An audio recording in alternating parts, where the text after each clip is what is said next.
Good morning, everyone. Welcome to the October age-friendly Civic Coffee. So, my name is Dinah. I am the program manager for Age Friendly Seattle. We hold these events monthly in different places around the community on different topics. We try to be responsive to talk about what people want to hear about. Last month we were here. I recognize some of you from our conversations on fall prevention, which I was thinking about, like stepping over the microphone cords here. So it's nice to be back today to talk about social connectivity. We do these events in partnership with the Seattle Public Library, so thank you to our partners there. And I'm going to go through a few logistics before we get the program going. Number one, we do have interpreters in the room in Spanish and Amharic. So thank you for being here. So that's a reminder to ourselves to speak slowly and pause for interpretation as needed. We'll take our cues from the interpreters. We are today in person, which is so nice to be here in 3D. Yes, hooray for that. Yes. And we are also online, and so you'll see computers set up, and that's because we are still streaming this for folks who are unable to be here. We want to make sure there's an online option for people to join. We also record these events and post them on our YouTube channel, so if you want to share with a friend later, it'll be there. I think those are my logistics. So the program flow today, I'm going to open it up with a couple just context setting around social connectivity and social isolation, but then mostly want to give the floor over to Jen and Jess to talk about the programs that they run and the work that they do in community. So it'll be a bit of me talking first. So rather than just launching into it, I actually do want to give the panelists an opportunity to introduce themselves so you hear their voices and get to know them before you have to listen to me. So I'll pass it over to Jen first to give herself an introduction. Thanks, Dinah. Thanks, everybody. Welcome. My name is Jen Kulik, and I'm the founder and CEO of Silverkite Community Arts. Silverkite is based in Seattle. We were formed in 2013 and focus on providing programming, resources, professional development and consulting for creative aging programs for older adults, as well as intergenerational programs. And we offer programs all over the city of Seattle, King County, Washington State, and I just got back from doing a program in Iowa last week. Hello everyone, so happy to be here today. My name is Jessica Lotz, or Jess, whichever. I work for Friends of Waterfront Seattle. We are the nonprofit partner to the city of Seattle, helping to steward, program, and fundraise the new waterfront park. In the back, you'll notice there's these books. So if you grab one of those on your way out, it shows you a little bit more about what the park actually looks like. So as I mentioned, the city built this park, but we're the ones that activate the space. And so we bring in all sorts of different programs for community, anything from arts and culture to wellness and recreation, to things that are like live music, meditation. This year, some of my other favorites were like Caribbean Sea Festival, Waba Korean Festival, but lots of areas and spaces in this new 20-acre park, which is like 20 football fields, because for me, I know I can't picture an acre. So it's a lot of different spaces for people to come together to not only connect with nature and the water and the urban space, but also to connect with each other. And so I'm really excited to share more about how we do that and invite you all to come join us. Thank you. Thank you both so much for being here. Aldad, is it better if I stand? Okay, so Aldad is the boss today. All right, so we're talking about social connectivity today. First, let's see, I think I'm advancing. Hold on. There we go. So this is a hot topic, right? How many of you have read a headline or heard a news story about how we were desperate for connection during COVID and beyond, right? These are just a couple screenshots of recent headlines. The U.S. Surgeon General report is calling loneliness and isolation an epidemic in our country. And this isn't just something that impacts the U.S. The WHO and the UN are addressing it. You can see that they've declared a decade of healthy aging, and creating social connectivity is a big component of that. Doctors are talking about it. The American Medical Association is having conversations around this now and thinking about what policies should be in place. What should doctors know about social connectivity and the link to our health? So a lot of people talking about this. I love this topic. I did my graduate school dissertation on this topic. I'm not a researcher, so don't ask me super hard questions, but it is something that I'm really passionate about, so I'm happy to be here today. So who's impacted? A lot of us, and we may be impacted at different points in our lives. Estimations say that in the US, 1 in 4 people age 65 and above experience loneliness. And in Washington, when folks were surveyed, about 45% of people, only 45% of people said they were as active as they'd like to be in their community. And just over half said that they actually do get out and do things that they enjoy outside the house. It means a lot of people are not able to do these things. So I think there's a lot of stigma and shame around loneliness and social isolation, that there might be something wrong with you if you don't have a wide social circle or if you feel lonely. And I just want to dispel that and say this is something that all of us might experience at some point or another in our lives. And it's great to be able to have the conversation and bring these things to light. Quick disclaimer that there is a difference between loneliness and isolation. Often these things get used interchangeably, but it's very possible to feel lonely and still be surrounded by people. It's also possible to be isolated and be perfectly happy and not feel lonely at all. So loneliness is a subjective feeling. It's the feeling that we get when we feel like we are alone or when we're perceived to be isolated. Social isolation is an objective lack of social contact. So when you read research or reports and studies, oftentimes these things are used interchangeably. Social isolation is a lot easier to measure because it's an objective standard, but loneliness is really what might be driving our poor health outcomes in addition. Younger people can certainly and are certainly impacted by loneliness. Interestingly, isolation increases with age, but younger people are more lonely. Younger people may find themselves surrounded by friends in classrooms and workplaces, online, but those are not meaningful connections to them, and they're more likely to feel lonely. That said, older adults are especially vulnerable to social isolation due to factors like the loss of a spouse, the loss of friends, a big life change like retiring from a workplace that has given us so much meaning and purpose our whole lives, health issues that might hinder mobility and make it harder for us to leave the house. So older adults are particularly at risk, as are marginalized communities. So people who are low income, people who are immigrants and refugees, LGBTQAI folks, and people with chronic health conditions. This is just a quick snapshot of Seattle. About 12% of our population is older adults. This is growing. The last census, it was about 10%. A lot of older people are living alone, and that is a risk factor for social isolation and loneliness. Just because you live alone does not inherently mean you are lonely. I have lived alone and been perfectly happy, as many people are. But we should recognize that this is a phenomenon, and more women live alone than men. Also, disability increases with age. Disability doesn't need to be a normal part of aging, but many people do experience one or more disabilities as they age. And this can hinder someone's ability to get out, see friends, meet friends.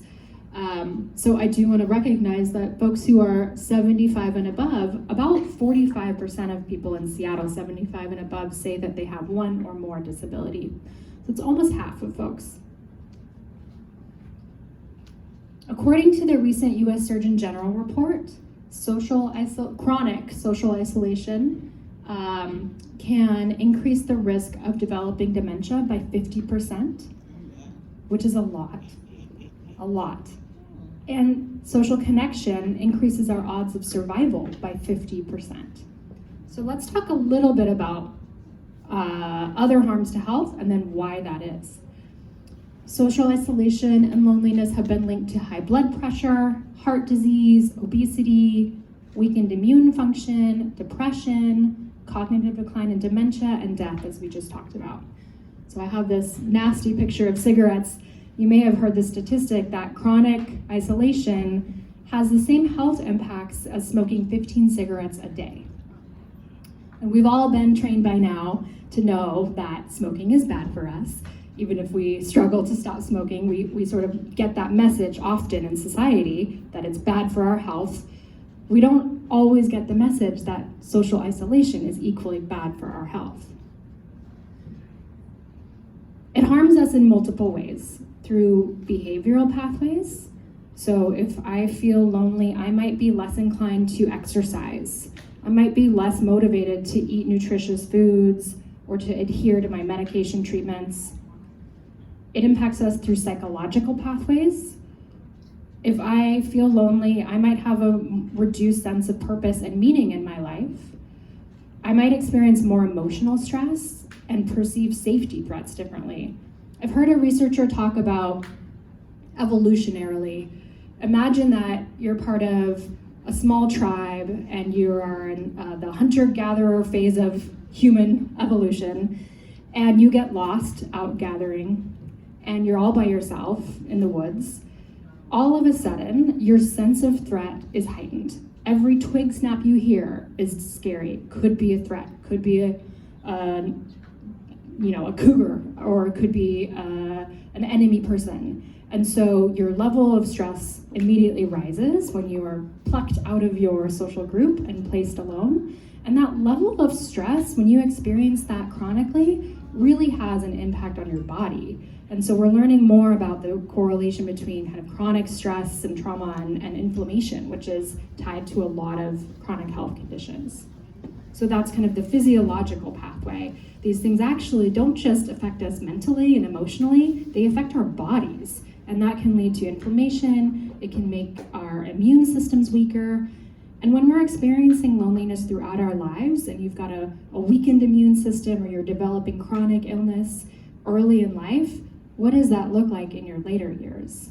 So this can really compound through a lifetime. There are a lot of things we can do to address connectivity, which is the good news. So I want to talk a little bit about what we can do at a community level, and then what we can do at a personal level in our own lives. So I really believe that addressing social connectivity, we have to talk about housing. When people are displaced from a community, they lose their social connections and their health deteriorates. We have to talk about transportation and make sure people have access to options that meet their needs. We have to reduce ageism, improve digital equity, and we have to offer programmings and opportunities. You know, we did a bunch of listening sessions, the Aging and Disability Services Department this year, when we were rewriting the Area Agency on Aging's plan, which is kind of the big plan for how to spend a bunch of federal dollars in King County. In those listening sessions, people talked about housing, they talked about transportation, and they also talked about, I don't have enough opportunities to connect with people. Like, where are the community opportunities for me to plug in? So people are really hungry for those. And there's also direct interventions. You know, the Southeast Senior Center has even been part of some of this research around, can we learn what kinds of opportunities help connect us the most? So on a personal level, these are a couple tips that the National Institute on Aging and others have provided to keep yourself from experiencing extreme or chronic social isolation and loneliness. So you might nurture and strengthen existing relationships. Even if you haven't talked to that person in a while, I have never been upset when an old friend calls me up. So I think it's important to remind ourselves that those calls are welcome. Scheduling regular time every day to call or visit a friend can be helpful. It holds us accountable. It makes sure that we actually do it. We follow through with our good intentions. Meet your neighbors of all ages. We know that intergenerational connection is one of the best ways to reduce ageism overall. Reconnect with an old hobby. Is there something you love to do in earlier years? Maybe that was music or sewing or art, and we'll hear about how to plug into some of those opportunities in a moment.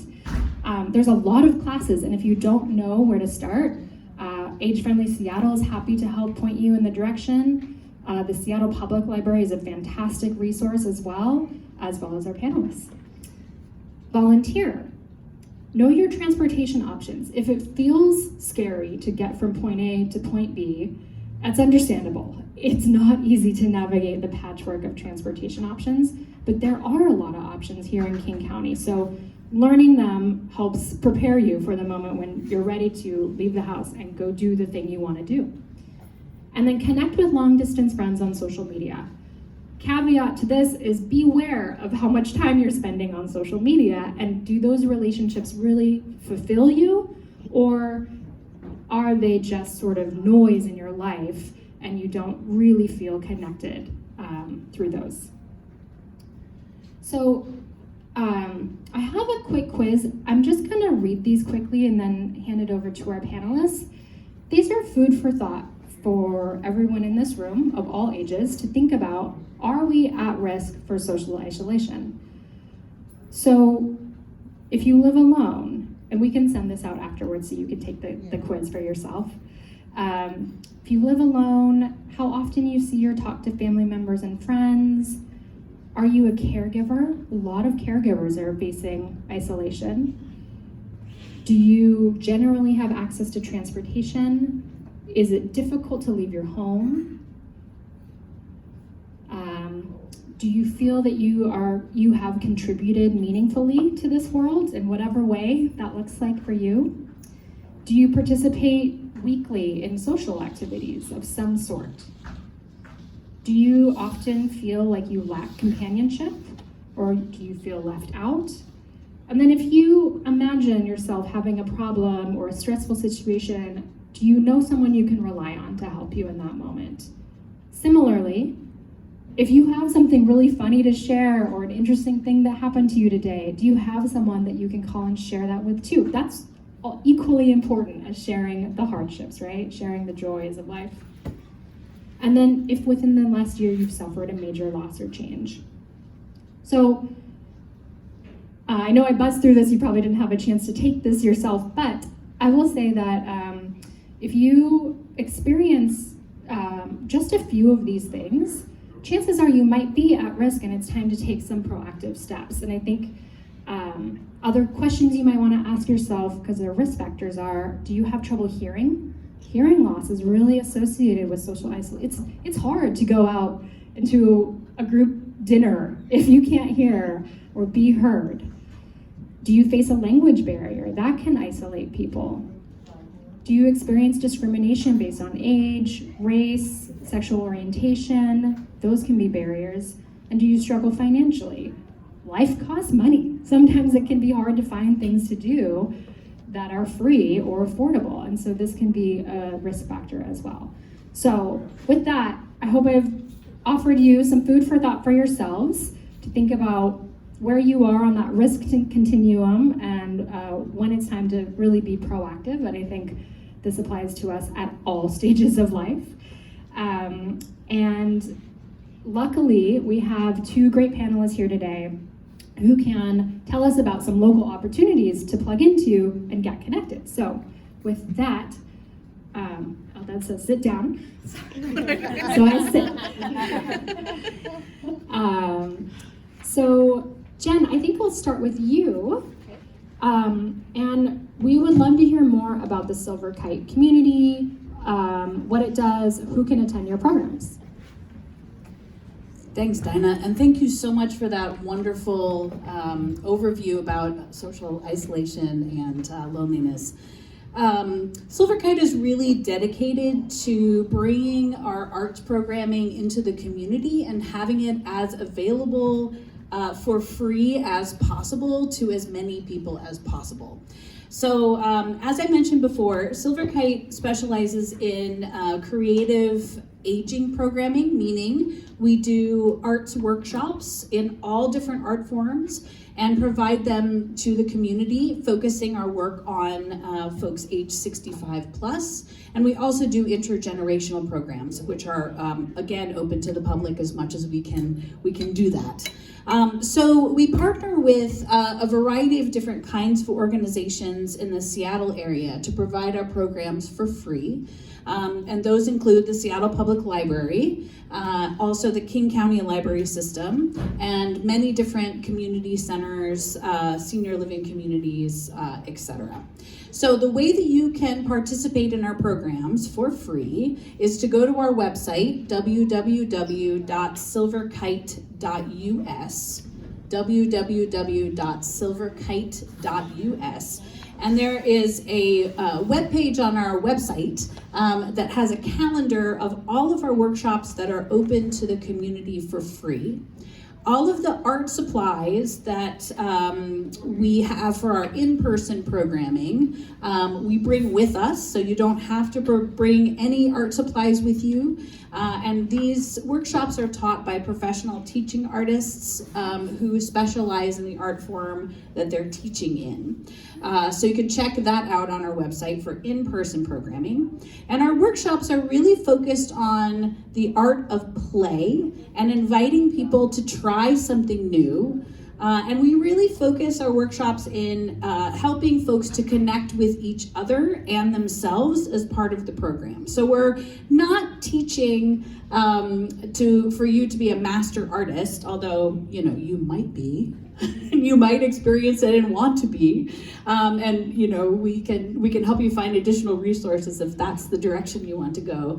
But the idea of our workshops is really to connect ourselves and each other through the making of art. So those are our in-person programs.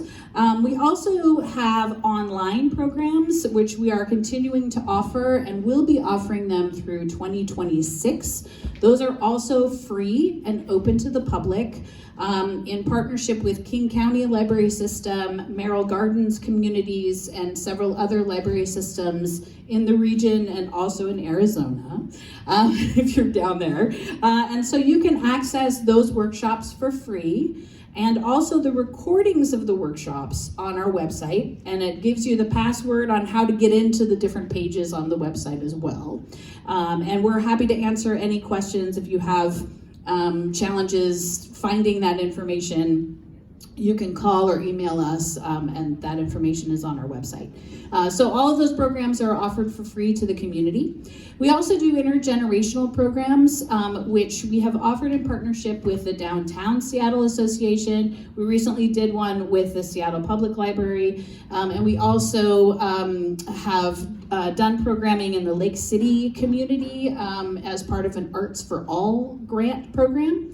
And so essentially what those workshops are drop-in opportunities, again, with all of the art supplies provided for you, where we intentionally do art programming and facilitation so that you get to know the other people that are there at that time and get to make art together and take something home that you have made as part of the experience. And so some of these experiences are outside under a tent, so as the weather turns, we try to have heaters and other things to keep us warm, especially in the downtown area during the winter. But they're available, again, for free to the community, and you can find out about those opportunities on our website. And maybe I missed it. Where are the majority of the in-person workshops taking place? A majority of the in-person workshops that we're currently doing are in the King County Library System. So they're happening there right now, mostly. At the libraries. Yeah. Okay. Cool. I have more questions about the types of art that you do, but I'm gonna pass it over to Jessica for now. And Jessica, you shared a little bit about the Friends of the Waterfront group, but can you tell us more about it and kind of the things you have on the horizon?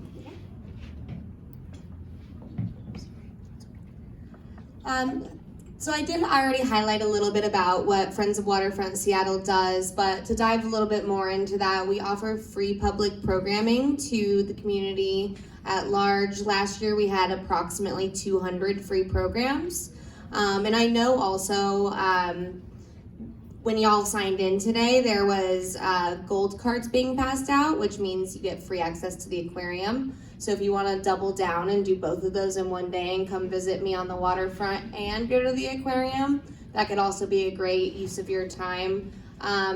Generally for the moment being, because the park is actually still under construction until 2025, most of our programs are at Pier 62, which is just north of that Seattle Aquarium. Soon they'll be all across the waterfront park though.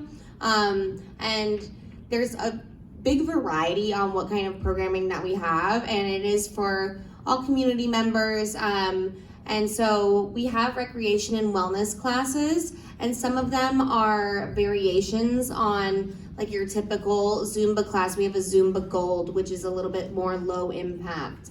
And we're actually looking to gather opinions from community members, especially from older adult community members, and hear what you want to see, because we're still in the process of figuring out exactly what an inclusive, welcoming, and vibrant waterfront park and its programming looks like. So I welcome all suggestions and ideas, because this is still in the progress. But there is other things like free live music every Thursday during the summer. In the winter time on every Thursday, we also have fire pits down there. And so we have two 10-foot wide fire pits, one 3-foot wide one. We invite folks to come join us, roast some marshmallows, connect with your community members. There's also cultural events as well too. And a lot of those are intergenerational cultural events, and we'll have elders tents with seating and shade, and fans that have some mist coming out of them. And we're working on getting heaters down there for the winter time as well too. The park spans all the way from Belltown to the Stadium District, so it is a really wide footprint. Is anyone here familiar with the Viaduct Bridge? Yeah, okay, I'm seeing lots of nodding. That's where this park is at, if you're trying to imagine visually or spatially where it's at. And so right now there's a lot of different ways that you can get to that space because it is such a large space. From this specific area, you would take if you're doing public transportation, you could take the 7 bus, which picks up just right outside of here, and that'll drop you off at the Pike Place Market at 3rd and Pike. We're adding 3 new elevators into that area. So there's currently one, and then we're adding another one right next to the market, and then we just added one that's fully operational on Union Street too. And so that's gonna be your easiest way to get down from 3rd, where the public transportation drops off down to the waterfront. But afterwards, and especially while we're doing Q&A, I would, like I mentioned, really love to hear what you all would like to see and do and feel on the waterfront. A lot of our events are all day events, so you can come in the morning and enjoy like arts with a different, like we do a lot of work with the Seattle Art Museum. You could do like an art event in the morning and listen to live music in the afternoon, but what's something that would bring you there specifically for that, or what would bring you down there that would make you feel like you can connect with your community members or bring your family or whatever that is that you want to experience. I mentioned that the park is not complete yet, so there might be some barriers when going down to the park in regards to accessibility. I just want to make a note of that. We will be adding a lot more seating into the park, almost seating on every block, benches, tables, different kinds of like chairs and structures that folks can sit on. But right now that process is still ongoing. My biggest recommendation would be to somehow, if possible, get dropped off at the market or take transit to the market and then go down the elevators, because right now it is a little tough with the seating. But we do want it to be as comfortable for folks as possible. Even if you come down on a day where we're not doing any events, we have tables set up on Pier 62 that have chess and checkers and Connect 4. There's a soccer field if someone wants to come with you or you want to play soccer. And also just really good viewing and views and food and all those things down on the waterfront as well. I think that's mostly what I was gonna say.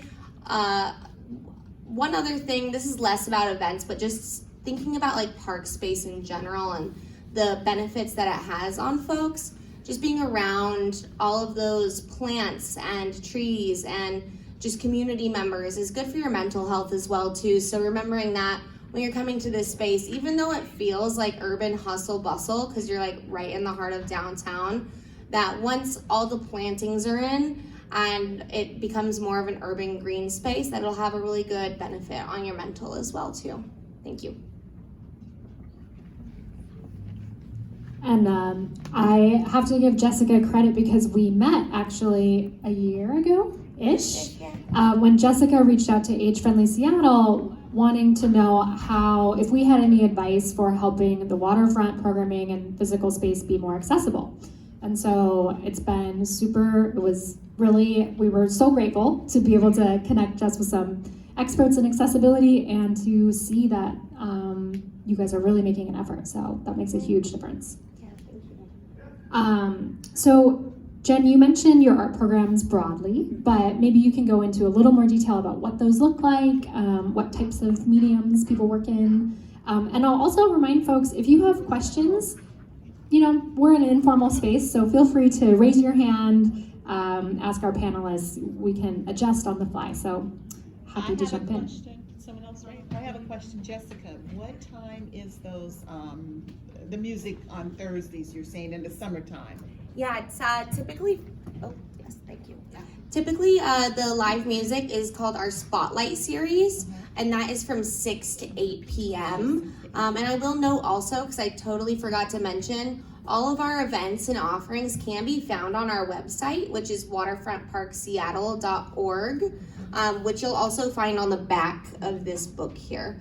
And if y'all are into social media, we stay up to date on there as well too. But there's events going on almost every day during the summer. So you pick your day and come hang out with us. It's gonna be a good time. Okay, and I saw another question, and just for the sake of the online viewers too, I'm gonna be repeating questions. So that question was, what time are the events on Thursday? All right. Yeah, so thank you so much. I didn't know about this at all. I tried to be, connected because I do community work, so thank you. Can you say something about the intergenerational programming, a little bit more about that? So the question, first of all, the participant is saying thank you because she did not know about some of these programming, which is a common challenge, I think, when it comes to helping get the word out. And she's wondering if we can say more about the intergenerational programming aspect. So I'll hand it to Jen for that. Thank you for the question. Our intergenerational programs sort of fit into a couple of different categories. The first one is we have an intergenerational theater company, which is a performance company, and we tour to senior centers, senior living communities, libraries, etc. every year. We're currently touring a production that's called Sidewalks. It's an all-female cast of actors ages 26 through 60. In the past, we've had actors up to the age of 85. Whenever we have auditions for this production, we have it open to the community. So anybody who is interested in participating in that process is welcome to audition for the production, and it's a paid opportunity for folks. So that's one way you could be involved. In addition to that, our current tour of our intergenerational theater company production of Sidewalks will be performed for the community on October 30th at the Lake City Community Center. So that is a free opportunity if you want to come and see the show. And after the show, we have a talk back with the actors. The intent of those productions is that these performances are all based on the life stories of the people in the cast. And so they're intended on helping you to spark your own memories and your own stories, as well as provide an opportunity for the audience to see an intergenerational connections in action. So that's category 1. Category 2 of our intergenerational programs are programs that we link schools or youth groups with older adults in the community. Those are sometimes curriculum-based programs, sometimes they're after-school programs, sometimes they're programs that happen on Saturdays, for example. And when we have those available, or when we're in the process of putting those together, we try to partner a school with a senior group in the same neighborhood so the relationship can continue after our programming is done. So we're really intentionally building sustainable intergenerational relationships in our programming. So when we have those available, we often contact organizations in that particular neighborhood, if a school approaches us first, to help us find older adults to participate in the program. So we would, for example, reach out to the Southeast Seattle Senior Center if we had maybe Aki Karosi School was interested in doing a program, so we could link folks who are in the area with students in the area.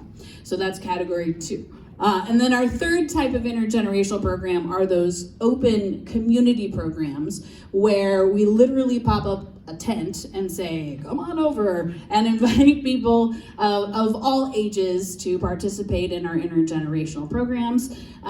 Those are free, they're a drop-in situation, there's tables and seating for folks to come, and then we provide all of the art supplies and instruction.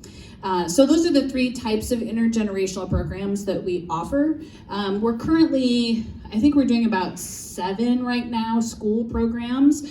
Before the pandemic, we had 29 programs that were going in partnerships of schools and older adult communities working together. So we're slowly building that up post-pandemic and hope that we'll be able to continue to grow that part of our work in the coming months and years. And then Dinah had a question about what kind of art programs, what does that mean? What kind of arts do we offer to the community? So every quarter we offer at least 4 different types of in-person art programming. So this quarter, for example, we have classes in basic ballet for adult bodies, and that's a free opportunity for dance. We've offered Bollywood dance in the past, so those are wonderful movement experiences. We have a friendly folk dance class that is really fun and has been here at the Southeast Seattle Senior Center in the past. We also do watercolor painting, pastels, charcoal drawing. We do memoir writing, monologue writing, improvisational theater, pastels, collage, a lot of different kinds of things. So that's a little summary of that. Oh, I hope I answered your question. Yes. Okay, great. We have a question from chat. Where can folks find these printed materials, as most older adults are not familiar with accessing the web to get these events, calendars? Are you sharing it with libraries, senior centers? So folks want to know that. And is Waterfront, will it be wheelchair accessible? Will there be public restrooms? Okay, I'm gonna repeat the question so that we make sure everyone in the room can hear as well. So the first question from an online participant was, they're pointing out that a lot of older adults don't want to go online and access the website. Maybe that's challenging for a whole host of reasons. So where are the printed materials? So let's go with that one first, and then we'll move on to the second. So I'll let both panelists answer.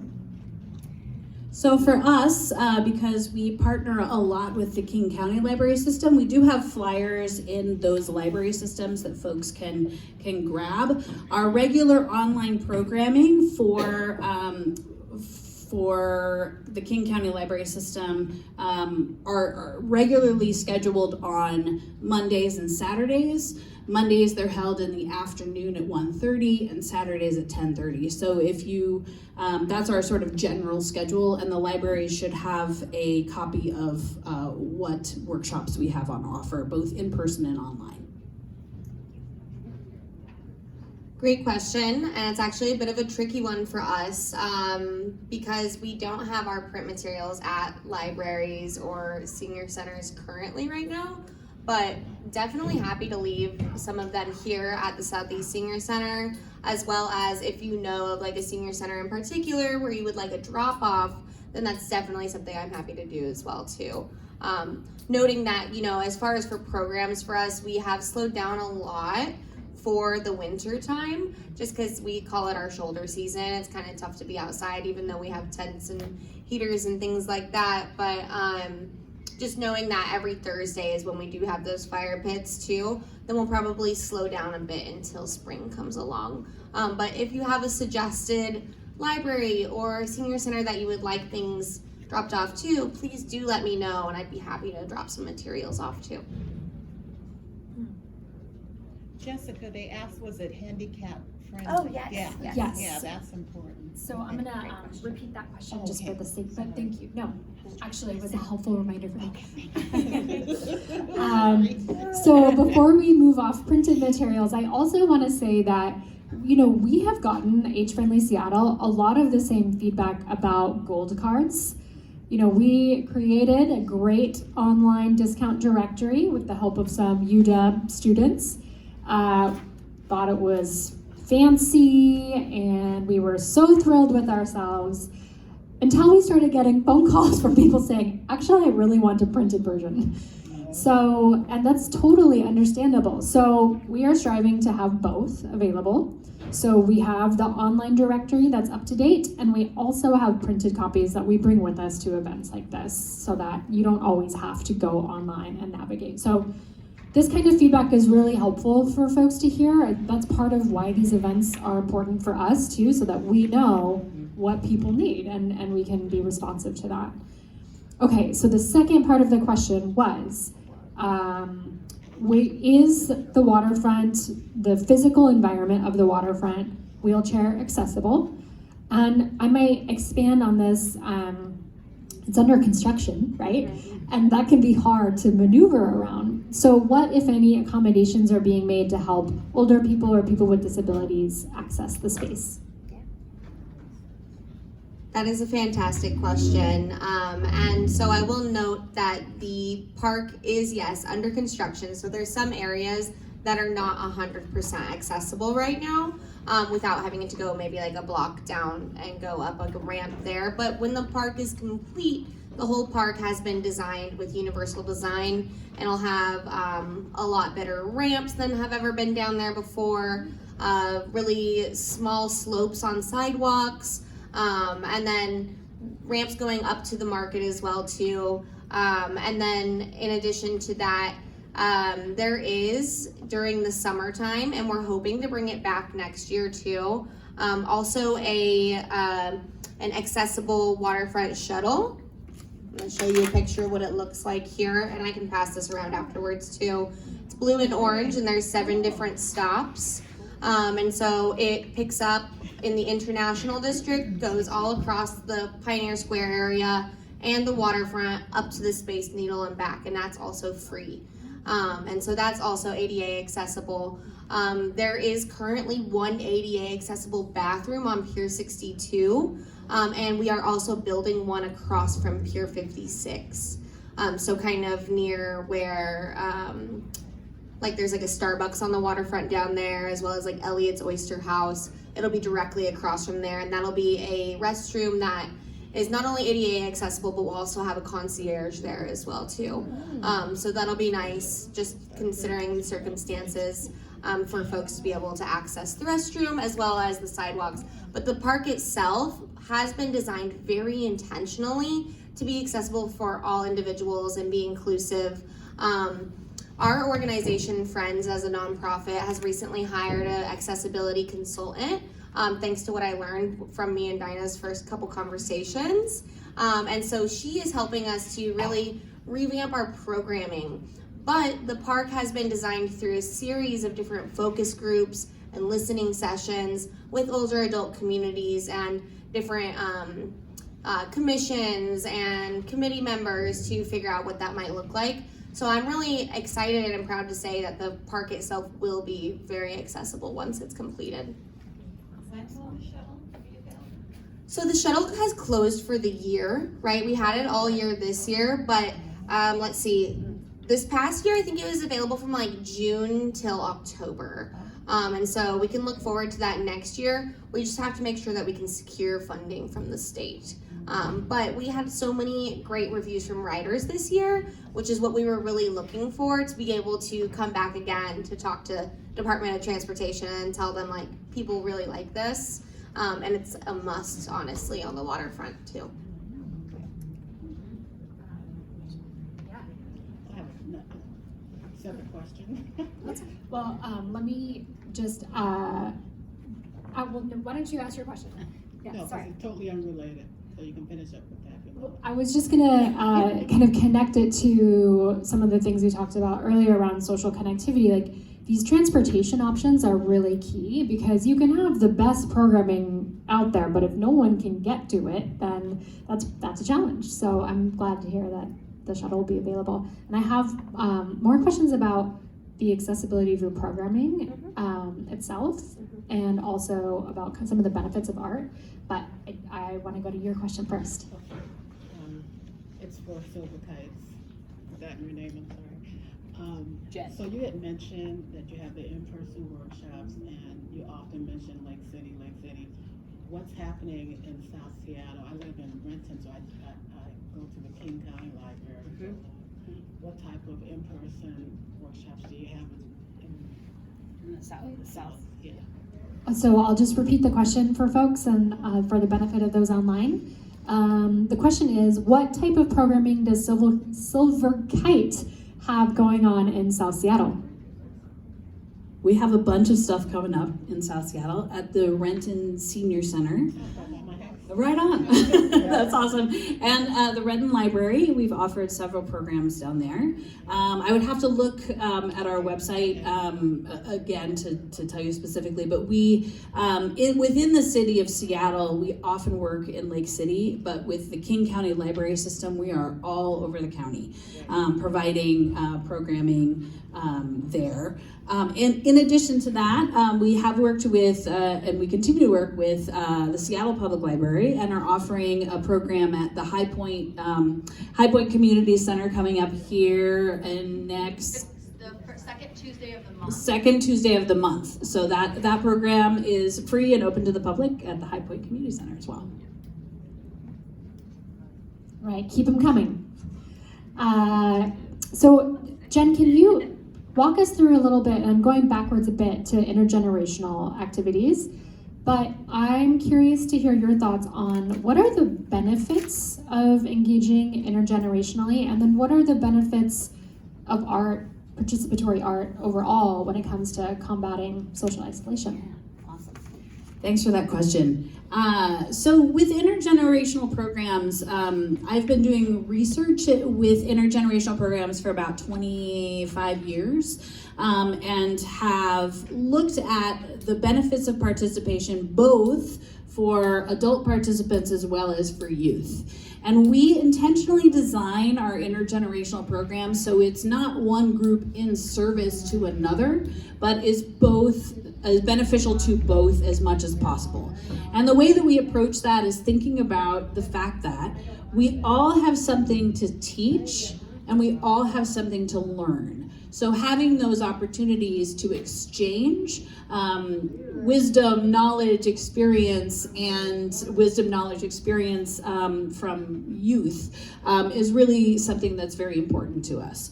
So the benefits of participating in intergenerational programs, specifically for older adults, we have found that it helps folks to find a new purpose in their community, and to share their wisdom, their knowledge, and their experience to a younger generation, which then they can utilize. So it's kind of a legacy piece and a heritage piece that can be preserved. We've also found that it helps folks to feel as if they are making a positive contribution to their community by engaging with younger people. We've also found that for older adults, it provides an opportunity for life review, which is a natural part of the aging process. So as you get older, you'll often, psychologists have sort of studied this process of going through things that you've done in your life to sort of either come to peace with it or to kind of problem solve, and engaging with younger people in an intergenerational space helps you to do that. Our intergenerational programs are often bringing older adults together with youth that don't know each other, and so it's a really amazing experience because there's not that weird family dynamic that could exist, or the beautiful family dynamic that does exist. It's an opportunity for you to have an opportunity to engage with a young person that you may not be familiar with. And so in that kind of situation, we've heard older adults say that they've really appreciated a young person listening to them and listening to their stories, asking questions that maybe their family member has not about their life experiences. And so that's sort of sparked memories that perhaps wouldn't have been generated in other contexts. And so those are some of the benefits of that. I will also say share one story. There are many of them, but one of them really sticks in my mind about the benefits of these intergenerational programs. There was an older gentleman who participated in one of our intergenerational drama programs, and he had never had an opportunity to be a father. And performed in a little scene that the students and the adults had created together, and he played the role of father, and said that it was so meaningful to him to have that opportunity, to have somebody, even in the context of a dramatic scene, call him father, and he felt like it was really important to him to have that experience. So that's an example and a little bit of why intergenerational programs are beneficial. And then turning to the art side of things, the arts are a wonderful opportunity for creative play. And so there are a lot of researchers that have done research on why play is important and as a biological necessity to all of us. I think a lot of times people think about play as being something that kids do, but it's actually really important for us to engage in play throughout our lives. But the play for adults is different than the play for kids, right? Because you're adults, we're adults, and so we want to engage in something that is structured and designed specifically for adults. So the benefits of participating in play are that you expand the worldview, you can see things from different kinds of perspectives. You have an opportunity to connect with yourself, because engaging in making art really sparks and asks questions of you to dive deeply into yourself, to express your emotions or your thoughts or your ideas about a particular thing. And it also helps you to connect with other people, because if you're looking at somebody else's artwork, for example, if you're engaged in a visual art workshop, you get to see somebody else's expression, somebody else's ideas, somebody else's playfulness with the materials that are available to you. So those are just some of the benefits. There have been a lot of studies recently that have been done around older adults participating in art. The field really got started about 25 years ago with some studies that were done by Gene Cohen and the National Endowment for the Arts. And those studies showed that participating in the arts have positive health effects, both physically and mentally. And it also helps to establish and continue communication skills across generation, to yourself as well. It also, the more recent studies have shown that it helps to de-stress. So it doesn't matter if you're fantastic at making a pumpkin out of paper. The most important thing is that you're in there and you're playing, and that it can help you feel good and to de-stress. So those are some of the recent studies have found. Makes me want to go home and do a craft project. Jessica, you talked a bit about the physical environment accessibility, but we know that people have disabilities that range across from cognitive to hearing loss, vision impairment. So can you talk a little bit about how the programming at the waterfront is inclusive to all people? I certainly can. Yeah. I'll begin with saying that it's only going to get more inclusive as we learn more from our consultant. She's currently auditing all of our programs, which we desperately needed, you know. But we are on our journey to making things more accessible. We recently got a wheelchair on site as well, so like if your legs are feeling tired, or you just need to be transported from one area of the pier to another, that's something that we're happy to handle. And then also, as well as we're hoping to do some captioned events in the future as well for folks that have hearing loss.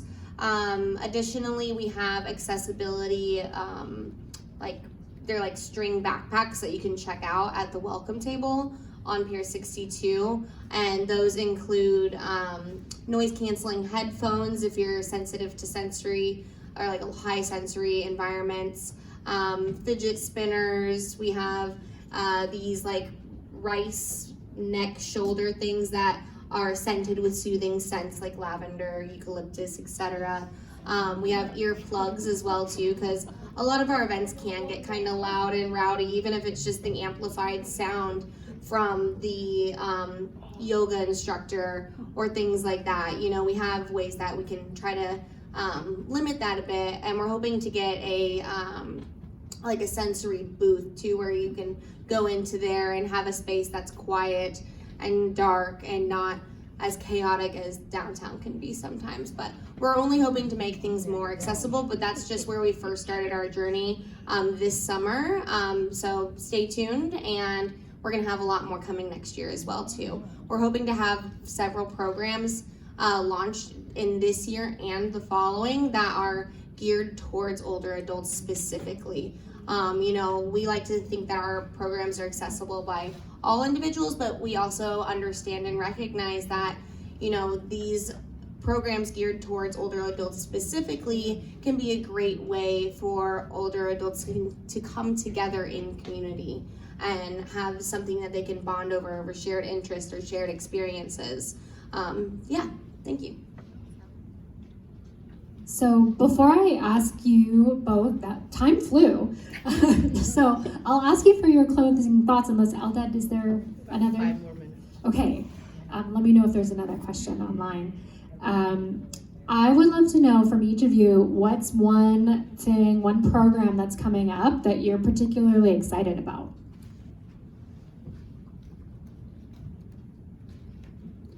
Oh, there are so many programs. I keep thinking about this program we did last week in rural Iowa in a town of 1,000 people, which was really quite powerful, an intergenerational program. So that's really the thing that's on my mind. So we just finished it up. I'm really excited about some of the holiday programming we are going to be doing, both online as well as the continued partnership with Seattle Public Library for the programming at High Point Community Center that we just talked about a few months ago.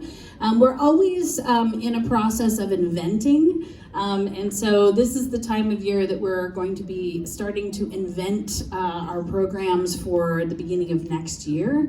And if any of you have particular ideas, things that you'd like to see, I would love to hear from you about those as well.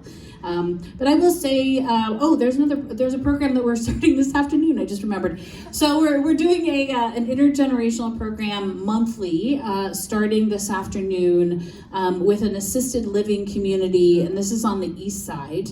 And I'm really excited about that because it will be an ongoing relationship with a school and the students there who will be volunteering every month to come and engage in programming with these folks in an assisted living community.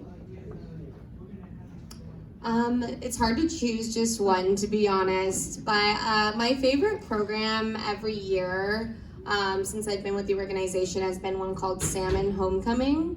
It is in collaboration with the local tribes as well as the Seattle Aquarium to share more about the importance of salmon coming back to the Puget Sound and our streams and estuaries after their journey in the ocean. And it's a celebration of culture and history and storytelling and art and amazing food. Let me tell you, the food is so good.